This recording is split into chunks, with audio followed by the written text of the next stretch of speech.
Assalamualaikum warahmatullahi wabarakatuh. Ikhwan fil Islam, kaum muslimin dimanapun berada, terutama para jamaah Majelis Ta'lim Al-Islam. Ini adalah gedung Majelis Ta'lim Al-Islam. Alhamdulillah berada di areal seluas 2000 meter. Gedung ini sehari-hari digunakan untuk kegiatan ta'lim, terutama kajian tadabbur Al-Quran. Kita berharap pada tanggal 1 Ramadan nanti gedung ini sudah memiliki atap. Oleh karena itu, para ikhwan fil Islam yang ingin berkontribusi pada pekerjaan atap gedung ini, silakan menghubungi nomor-nomor yang akan dipublikasikan oleh kami. Mari kita raih surga Allah dengan cara menjadi bagian dari penyelesaian pembangunan gedung Al-Islam ini. Terima kasih, jazakumullah khairan katsiran. Assalamualaikum warahmatullahi wabarakatuh.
Wa kana arsyuhu 'alal ma'. Wah, ini lebih sulit lagi buat orang Mekah Quraisy. Sulit setengah mati. Ketika Allah menjelaskan dirinya wa kana, dan telah ada maujud Allah itu, wa kana, dan telah menjadi faktual. Arsyuhu, anggap artinya singgasananya, alal ma'i, di atas air. Saya nggak kebayang Nabi Muhammad akan diminta konfirmasi. Ya Muhammad, apa maksud ini, laut atau sungai mana singgasana Allah itu? Tapi qadarullah, hari itu nggak ada perdebatan yang membuat Nabi Muhammad harus bersibuk-sibuk ria menjelaskan apa yang dimaksud wa kana arsyuhu 'alal ma'i. Karena seperti halnya teori tadi soal fisitati ayat, juga ada dua pendekatan yang bisa ditempuh. Saya milih salah satunya. Pendekatan yang lain adalah bahwa ini hiperbola, kinayah. Alma, air, adalah sumber kehidupan. Ketika Allah menjelaskan arsyuhu, singgasananya, itu kita pengen lihat kursi puadenya apa ingin lihat kekuasaannya?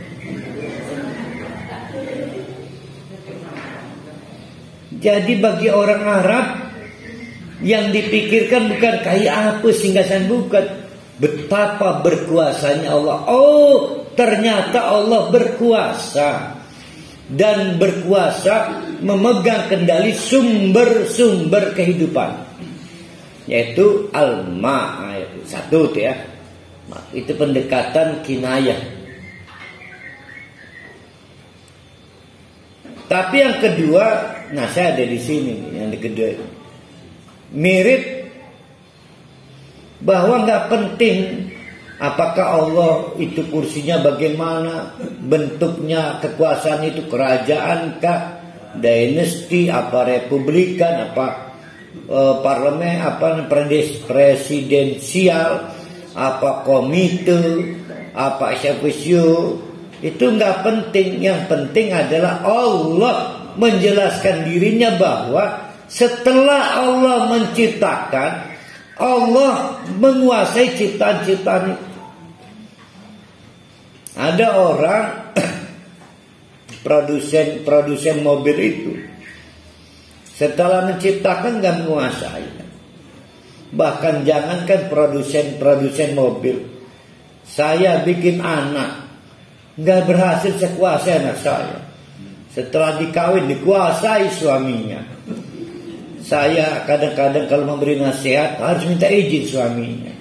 Kehilangan kekuasaan saya. Anak marah karena takut pada suaminya. Kehilangan kekuasaan saya. Tapi Allah menjelaskan bahwa setelah Allah menciptakan 2 hari dari 6 hari untuk menciptakan langit, 2 hari dari 6 hari untuk menciptakan bumi, 2 hari dari 6 hari untuk menciptakan sarana dan prasarana yang dibutuhkan untuk manusia, maka itu tidak berakhir. Allah kemudian menjelaskan wa kana arshuhu 'alal ma'. Allah berkuasa dan menguasai bahkan sampai sumber-sumber kehidupan yang dibutuhkan manusia.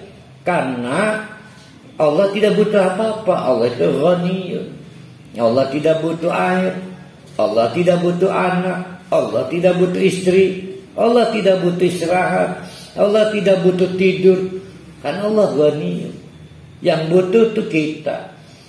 Nah, di antara yang paling tinggi sumber kehidupan selain Al-Quran adalah al-ma, air. Maka di dalam Al-Quran ada 2 ya wa anzalna. Wa anzalna minas sama'i ma'an. Dari langit Allah turunkan air hujan. Wa anzalna minas sama'i Al-Qur'ana. Allah juga menurunkan dari langit Al-Quran. Berarti yang diturunkan dari langit ada berapa itu? Ada 2 sumber kehidupan. Yang pertama air hujan. Yang kedua Al-Quran. Nah, alal ma maksudnya sumber-sumber kehidupan. Jadi hati-hati orang-orang kafir Quraisy. Jangan kamu pikir alam itu yang berkuasa, Allah yang berkuasa. Jangan kamu pikir dewa-dewa itu yang berkuasa, Allah yang berkuasa. Allah berkuasa dan menyatakan kekuasaannya setelah Allah menyatakan dirinya sebagai pencipta alam raya ini. Itulah yang dimaksud dengan wa kana arshuhu 'alal ma'. Jadi saya dengan cara begitu menghindari debat soal apakah Allah itu kayak raja-raja itu berkuasa, ada singgasananya. Enggak begitu cara menjelaskan.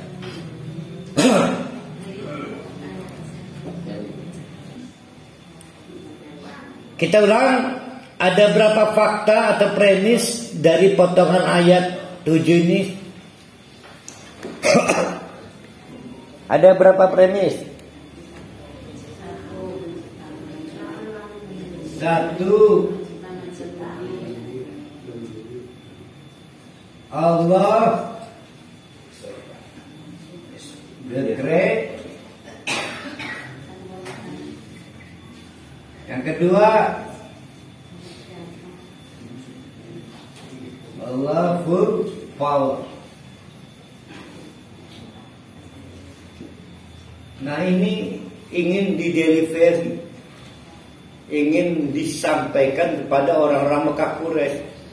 Jangan membayangkan kita ini orang-orang beruntung, lahir, tumbuh, hidup bersama keluarga-keluarga yang mendapatkan hidayah. Enggak sulit kita mengenal siapa sing gawe langit, Allah. Siapa sing ngurusi langit, Allah. Nah, tapi bagi orang Mekah Quraisy bisa mencret memahami ini.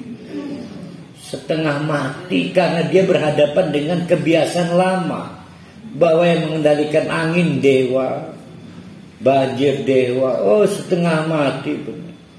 Maka kata Allah, itu semua adalah liyabluwakum ahsanu amala. Nah, apakah Al-Quran hanya untuk orang kafir Quraisy? Enggak, kita bawa sekarang. Nah, sekarang mari kita uji. Yang tadi pagi sholat subuh, siapa yang sholat subuhnya merasa sebagai ciptaan Allah?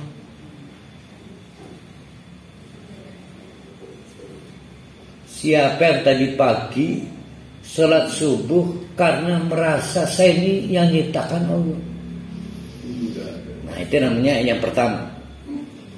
Siapa yang tadi sholat subuhnya, yang kedua, itu karena bentuk terima kasih Allah merawat alam raya termasuk kita ini. Yang kedua. Jadi yang pertama itu menunjukkan tauhid uluhiyah. Yang kedua menunjukkan tauhid rububiyah. Kalau niatnya karena kewajiban, lah itu, nah nanti kita tanyakan nih, bagus nih Pak Dison. Nah, ini namanya iya. Yang ini namanya rububiyah. Penting nih ya. Walaupun ini sebetulnya dialog pikiran, dialog hati, tahu tidak siapa yang menentukan kualitas amal kita? Amal hati kita.